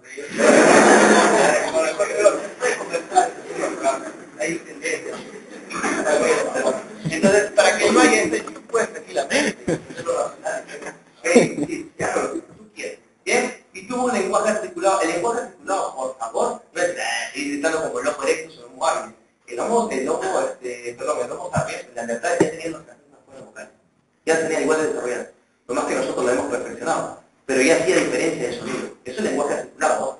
Ya es prácticamente hablado. Lo que pasa es que todavía el lenguaje, es otra cosa, ¿sí? No está desarrollado. Pero por si acaso sí, ya está. Ciertos sonidos, ¿sí? Identifica comida. Otro sonido identifica que vamos a ir a la casa. Otro sonido que nos están atacando. Y ya comienza a complejizar. Pero es casi el mismo aparato sonoro. ¿Ven? A nivel fisiológico. Ok, finalmente el Homo sapiens, ¿cierto? Ya es ya somos nosotros, ¿cierto? Ya es la persona que ha sido capaz de evidenciar un nivel de conocimiento enorme. ¿Y cuál es la evidencia de este nivel de desarrollo mayor? Lo que voy a pedir que tú subrayes, la invención del arte. Es la invención del arte lo que nos evidencia, tanto predictar como mirar, que el sapiens está en el nivel que está, ¿no? O sea, ya ver algo y plasmarlo, ¿sí? En otra plataforma es un nivel de abstracción que por si acaso el ser humano todavía no lo supera. Hemos cambiado la plataforma donde lo estamos depositando. La computadora y eso son otras plataformas, pero ese nivel de abstracción no lo hemos superado todavía. Superaremos por no sé, hagamos telepatía, algo así, ¿sí? Pero todavía no. ¿Ok? Eso nos da, y eso ya muestra la diferencia brutal, y es la capacidad de racionalidad más fuerte que tiene la diferencia con todos los seres humanos. Bien, ahora sí pasemos rápidamente al mesolítico, la revolución neolítica, y ver algunos puntos claves mencionados acá. ¿Han visto la era del hielo? Sí. ¿Ya? ¿Algunos sí? Sí, siguen viendo algunos parados. Ya. La era del hielo es la época del mesolítico, ¿sí? Es del cambio. ¿Ok? Por ejemplo, es más, ¿has visto? A veces las películas se tratan de dar un mensaje subliminal que a veces no se hace. La era del hielo te está diciendo que por el caso la Tierra siempre ha cambiado y que va a cambiar en algún momento también. Nosotros estamos con la mirada progresista, desarrollista, de que este mundo siempre va para adelante. La Tierra no se mueve. La Tierra se mueve cíclicamente, siempre se repite. Por eso es que los incas no interesaban en la escritura. Porque la escritura tiene sentido en una vida lineal, progresiva, porque ya te olvidas de lo pasado. Pero el inca no se olvidó de lo pasado. Los incas sabían que todo iba a volver. Entonces, la tradición oral era nada más necesaria. ¿Para qué la escritura? Si todo siempre se registra cíclicamente. Ellos entendieron a la Tierra mejor que cualquier otra cultura. ¿Sí? Entendieron que la Tierra se movía cíclicamente. ¿Sí? Por eso no abusaban de la Tierra. ¿Sí? Eso el europeo todavía no lo entiende. Y tampoco nosotros. Entonces, eso te está diciendo la era del hielo. Es más, porque en la primera película es la única donde están los hombres, ¿no? Ahí está, pues, el Bodoque, ¿no? Manny, pues acaso si ves la cara del papá del película, es una neandertal. Sí, es una neandertal. ¿Sí? Por eso ya no aparecen los hombres después, porque la neandertal desaparece con la caída de los hijos. ¿Sí? No te puedes bromar. Lo que te está tratando de decir la película es que por si acaso el ser humano o los homos que ha habido, los seres homos, no han resistido el siguiente cambio. Se adaptaron a un solo cambio, pero no han podido resistir al siguiente cambio. El Homo habilis se adaptó a un cambio, no resistió el siguiente. El Erectus igual, el Neandertal igual. ¿Por qué creemos que nosotros sí no vamos a aguantar? Creemos que con nuestra tecnología vamos a hacer todo. Primer, ¿no? País con tecnología científica. Primero. Surfista, ¿no? ¿Sí? Hay que tener mucho cuidado, mucho cuidado. Por ejemplo, si tú quieres entender los conflictos medioambientales que hay en el Perú y en el mundo, mira Avatar. Con Avatar entiendes todo. Con Avatar entiendes agua. La matanza de agua. Con Avatar entiendes. ¿Sí? Una sociedad que piensa que la única forma de desarrollo y progreso es la que ellos tienen, y otra sociedad que dice no. Yo no quiero tu desarrollo. ¿Sí? Así que si partes el árbol que está acá a un costado, que por si acaso es mi abuelo, yo te parto a ti. Eso no lo entendemos. ¿Sí? Y hasta ahí no lo entendemos. Entonces, en el Mesolítico, por ejemplo, ahí está periodo de tránsito entre el Pleistoceno y el Holoceno, es decir, se retiran los hielos. ¿Ok? La Tierra se va recalentando. Nuestra tierrita está bajada, ¿no? Se va calentando. Y obviamente con esto se van a megafauna, mani, griego, me parece, ese tránsito, ¿cierto? La desaparición de ellos. Por ejemplo, ¿quieren entender el Mesolítico? Les recomiendo la película 10.000 años antes de Cristo. Veanla. Con esta película, con ojos de historia, ¿sí? Vas a entender varias cosas. Por ejemplo, que todo el mundo habla de la horticultura. Imaginando que es la horticultura. ¿Sabes ahí? Sí, horticultura. ¿Ves la diferencia entre sociedades ya elaboradas, ¿no? Ya con diferencia hasta con esclavismo, y con sociedades de jefatura? ¿Ves la diferencia entre una sociedad de jefatura y una sociedad de esclavismo? Muy interesante, como ojos de historia. Obviamente los mamuts que salen ahí no tienen sentido, no calzan, ¿ya? Y no te vas a centrar mirando y ay, que el amor, que la chica, no, ¿ya? Pero si lo miras con ojos de historia vas a entender varias cositas acá. ¿Sí? Varias diferencias. Bien, acá por favor, subraya, el pelo del dragón, Winnie Pooh, ¿sí? Inicio de la horticultura y la domesticación de animales, ¿sí? Esto es importantísimo. El ser humano se comenzó a dar cuenta que a medida que iba pasando por los mismos lugares, ¿sí? La tierra iba cambiando su coloración y eso lo asoció poquito a poco a la caída de la lluvia. ¿Sí? En una escena de tránsito comenzó a elaborar lo que ustedes están viendo en sus casas, las macetas. ¿Sabes? Esas macetas eran del tamaño de esto. ¿Sí? Donde comenzaron a sembrar algunas cositas o dejaron que crezcan solitas. ¿Ya? ¿Por qué decir una horticultura? Porque las hortalizas fueron los primeros que se comenzaron a sembrar. Y que comenzó a ser en esta época una dieta complementaria de la cacería. Había de importante, la recolección también. La horticultura comenzó a ser algo complementario. Tu snack, tu lonchecito, era como artículo, pero para muerto que es color. ¿Sí? Es por un lado. Y por el otro lado, la domesticación de los animales. ¿Cuál fue el primer animal que se domestica? No, el perro. ¿Eh? Los hombres, dice la chica. No, no. Pues son dinámicos. Los perros. Ya, sí, pues ellos son. Ya, por un término de asociación bien sencillo. Además, habían bandadas de perros salvajes, pero también habían bandadas de lobos, que nosotros los alteramos genéticamente, ¿sí? Por costumbre, por Darwin, además por evolución, ¿sí? A nuestra vida. Pero es muy sencillo. A medida que la sociedad se iba complejizando, ¿sí? Y además también esos animales seguían a los animales que nosotros seguíamos, ¿ok? A las bandadas de animales herbívoros, ¿ya? El ser humano destrozaba, ¿no es cierto?, una zona, un grupo de animales herbívoros, y como la sociedad era compleja, ¿sí? La caza era más desarrollada y dejaban cada vez más desperdicios. ¿Sí? Estas bandadas de perros salvajes y lobos salvajes normalmente eran carroñeros. Y comenzaban a dejar de seguir al ser humano por un tema de seguir los desperdicios, por las cosas que dejaban. El ser humano poco a poco también identificó que en la medida que lo seguían estos caninos, ¿sí? Los grandes depredadores, como todavía estaba el tigre diente de sable, no se acercaban. Un tema de seguridad. Poco a poco, por ese tema de asociación, entre comillas por un lado, ¿sí? Y seguridad por el otro, el ser humano comenzó a adaptar, ¿sí? Al perro a su vida diaria, poco a poco. Poco a poco, ¿ah? ¿eh? En un principio, Bobby, te vas a decir. Te comían la mano que Bobby, ¿sí? Poco a poco. Y además esta cuestión de la domesticación de animales también tiene relación con el hecho de que tú comenzabas a guardar comida. O sea, no te ibas a atragantar todo lo que habías cazado, sino que comenzabas a guardar. Te das cuenta que había animales que podías guardar, otros que no. Y ahí comienza la selección de ciertos animales. Todavía no es ganadería, pero comienza a guardar una especie de refrigerador. Los tengo mientras no encuentro algo, ¿no? Y me los trago como pasa el día. ¿Ya? Pero no es ganadería. Pero ya comienza a desarrollar la domesticación, ¿sí? Porque además se ha alterado la vida por los cambios climáticos. Bien, como consecuencia de eso, subraya vida seminómada. En las primeras semanas tú eres nómada. Es decir, como no conoces a nadie en la red, lanzas de un lugar a otro como son. Yo te digo, casa, todo se vuelve sedentario. Hay que hacer un lugar fijo ahí. Entonces, los chicos en zonas estratégicas para mirar a las chicas, ya ahí ustedes dónde. ¿Sí? Pero cada uno ya se va ubicando. Y no se mezclen mucho. Ya, bien. Entonces, la vida seminómica es importantísimo. Obviamente los campamentos están cerca de los ríos por algo muy sencillo. Los animales en sus migraciones, ya, siempre pasan por ríos. El ser humano se va a establecer en el río, ¿para qué? Para estudiarnos a buscar los animales, para que vean pasos por ahí. Y además que agua. ¿Sí? Por algo las sociedades más desarrolladas se originaron en los ríos. Por eso. ¿Sí? En esta película que le digo de Cristo, las personas de la aldea, que va a ser la protagonista, está esperando que lleguen los mamuts.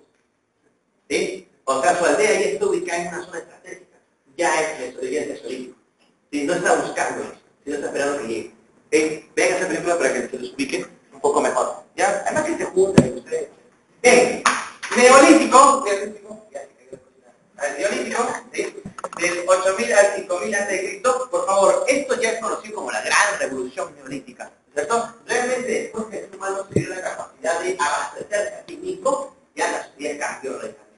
¿Sí? Es la revolución, a partir de que desarrollamos la agricultura y la ganadería, el ser humano se convierte en una sociedad compleja, como la entendemos ahora, ¿sí? Y que no fue superado en impacto hasta la revolución industrial.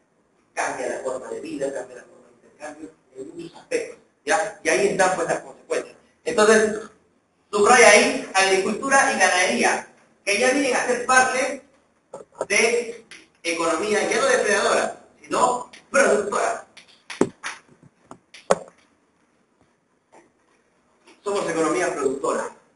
Ganadería ya no es sembrar un poquito, ganadería ya es sembrar un montón, no solo en gran cantidad, sino calidad, saber qué cantidad de agua tienes que echarle, saber en qué lugar lo vas a poner, qué distancia hay entre las siembras, eso es agricultura. Ya es mucho más complejo, es distinto. ¿Ok? Bien, y de igual manera con la ganadería. Ya sabes que no te puedes comer todo lo que venga. ¿Sí? Tienes que, bueno, no puedes matar a todas las hembras porque van a dar un ganado más adelante. No puedes matar a todos los machos, ¿sí? Porque tienes que tener un semental. No puedes matar a las crías, tienes que esperar que crezca para ver qué beneficio te puede dar. Eso ya es otro conocimiento. ¿Sí? En ese momento ya el perro, por ejemplo, ya es parte, ya te cuida, no se traga puesto tu ganadería. Te ayuda a cuidar más bien. ¿Ok? Ya está domesticado completamente, ¿no? Ya se casaron, todo domesticado. Cerrado. Ok. Bien, como consecuencia de esto, como ya la agricultura ya sobraba, ¿ok? ¿Sí? Va a sobrar comida y ese excedente productivo va a comenzar a desarrollar el comercio entre zonas distintas. ¿Sí? Es más, va a llegar un momento en que no todos tienen que trabajar, pues. Hay comida ahí. Entonces la gente comienza a asociar. Los grandes filósofos que comienzan a aparecer en esta zona son los futuros ingenieros y arquitectos que comienzan a diseñar en su cabecita los grandes megalíticos como los de Stonehenge, ¿no es cierto? Acá, porque la gente en Caray, ¿sí? Pero si no había tiempo para pensar cómo hacerlo, nunca lo hacían. Por eso es que le digo que el efecto multiplicador que tiene el desarrollo en el Neolítico con la agricultura y la ganadería, a nivel cultural, no solo económico, sino social, cultural, ¿no es cierto? Es como bombea a todas las áreas. Sí. ¿Cómo? Esto lo vamos a ver justo en el tema de la siguiente semana con el poblamiento americano, ¿sí? Acá ya llegamos sapiens, ¿sí?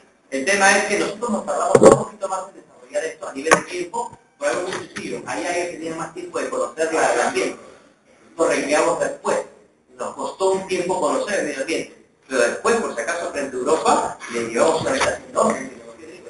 ¿Sí? Entonces justo vamos a definirlo bien. Bien, entonces a nivel social, por ejemplo, el sedentarismo es lo más importante que quiero que me lo subrayes, que es ya establecerte en otro lugar. No tienes necesidad de movilizarte. Todavía hay casa, todavía hay recolección, pero en verdad ya no hay mucho sentido en movilizarse. Ojo, todavía hay sociedades que se han quedado en el mesolítico, hay sociedades que se han quedado en el paleolítico. Es también paralelo, no es que de un día para otro todos cambiaron. Bien, a nivel político, acá hay un elemento clave que necesito que todos identifiquen, que se llama dirigidos por jefaturas. No es esclavismo. Hay un concepto que quiero desarmar desde acá, porque hay muchos que vienen con la academia con esa idea. Eso de que todas las sociedades pasaron del esclavismo al feudalismo y del feudalismo al capitalismo. Esto ya no sirve. Es una historia que no se ve. Porque es de ajustar una teoría a la práctica. Ya no hay. ¿Quién me viene a decir a mí que había esclavismo acá, por favor? Un arquero que diga eso lo destruye la comunidad académica. Feudalismo acá en la época de la colonia, por Dios. característica clave del feudalismo es que no hay comercio, ¿sí? Y el comercio interno, acá en la época de la colonia, era terriblemente fuerte. No tiene sentido, ¿sí? Hay que tener mucho cuidado. Entonces, no hay que pensar que las sociedades ya aparecieron porque apareció un malo que agarró al látigo a todos los demás. Y todos los demás son los buenitos, pero que están ahí colgados. Esto es muy fácil. Esto es muy sencillo. Es algo mucho más complejo, ¿ok? Por ejemplo, en el caso de las jefaturas, se lanzan porque el pueblo le da a una persona que hizo aparentemente algo mítico, eso se llama la construcción de los mitos, ¿ok?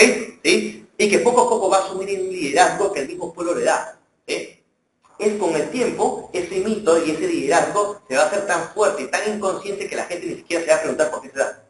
En ese momento, cuando es inconsciente, ya realmente las jefaturas se convierten en reinos y ahí sí hay abusos, sí hay esclavismo. Pero en un principio no. ¿Quieren ver esa diferencia? Vean la película que les digo. En esa película, el protagonista sale de una zona de jefatura. Y la sociedad que va a ver después ya es una sociedad más compleja y esclavista. ¿Sí? Se podría decir que por lo mismo seleccionaba a una persona, o sea, alguien fuerte como para cuidar a todos, y eso poco a poco se ha ido complejizando, exacto. Sí, además, recuerda que estamos en una sociedad que tampoco se diferencia tanto en algunos puntos sociales de los animales, y es una tendencia que todavía hasta así está en la actualidad, ¿sí? El más fuerte sobrevive. Eco. Entonces, tenemos que entenderlo así. No es que uno se puso mano y agarró a palos al otro. No. ¿Sí? Y normalmente se da por arcos heroicos de conflictos contra otras tribus, ¿no? Donde de repente, casualidad, uno sobrevivió en la batalla y él se convierte en el líder mítico. ¿Sí? El tema de las casualidades y las fortunas también es algo muy interesante que se pueden ver en historia. ¿Ok? Bueno, y subrayan también los monumentos megalíticos, que son una evidencia de la arquitectura importantísima que hay. Bien, voy a pasar a edad de los metales rápidamente para nada más decirles que subrayen algunos puntos claves, porque esto también en esta parte viene poco, ¿no? Pero sí puede venir.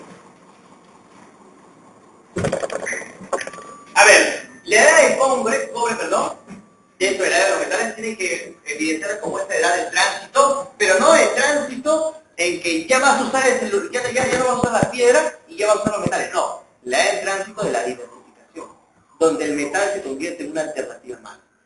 Yo tengo acá, pues, mi celular es un Smart, ¿ya? Pero esos viejitos ya están hermosos. Yo sé que algunos tienen unos más grandes, otros ahí ya parece ya. Tablero para comer, ya bueno, cada uno tiene su tendencia, pero yo sé que algunos todavía acá tienen esos pequeños, sus Nokia chiquitos, que pasa un trailer por encima y no se rompen, ¿no? ¿No? Que no tienen colores, es que te roban y te lo devuelven, ¿no? Ya, cochinada, muy bien. Algunos tienen eso, claro que sí, es que entra el smartphone, pero no todo el mundo deja de usar, porque tal vez temas de economía, tema de costumbre, mi papá le quiero comprar un smartphone hace tiempo, ¿qué va a usar eso un smartphone? Con la justa sabe contestar la llamada. Mi mensaje sabe. Imagínate que le ponga con Facebook, WhatsApp. Va a aparecer un pitecantrófono. No va a hacer con la vaina. No lo va a poder nunca entender. Entonces, obviamente, cuando entra en la edad de los metales, no es que hasta ahorita usamos la piedra. ¿Sí? Lo más importante de la edad del cobre, subraya ahí, dice, época de uso simultáneo de la piedra y el cobre. ¿Sí? En edad de bronce, te voy a pedir que subrayes primero la invención de la escritura, elemento clave, y segundo, al final, la aparición de las ciudades. ¿Sí? Aparición de ciudades. Mesopotamia, ¿no? En la edad de hierro, por favor, subráyame sociedad desigual con predominio de esclavitud. Acá sí es esclavitud. Roma fundamentaba su economía en la esclavitud. ¿Sí? Esto sí es una sociedad esclavista, no los anteriores. ¿Sí? Y a nivel económico, de carácter monetario. Eso también, que evidencia un sistema más complejo de redes comerciales, porque se necesitaba un elemento de cambio. Te doy las alternativas rápidamente y de ahí me una consulta, me la dice, ya, no se nada más. ¿Okay? Uno, dos, besito, tres, droga. 4, avestruz. Y 5, éxtasis. Estación. ¿Bien?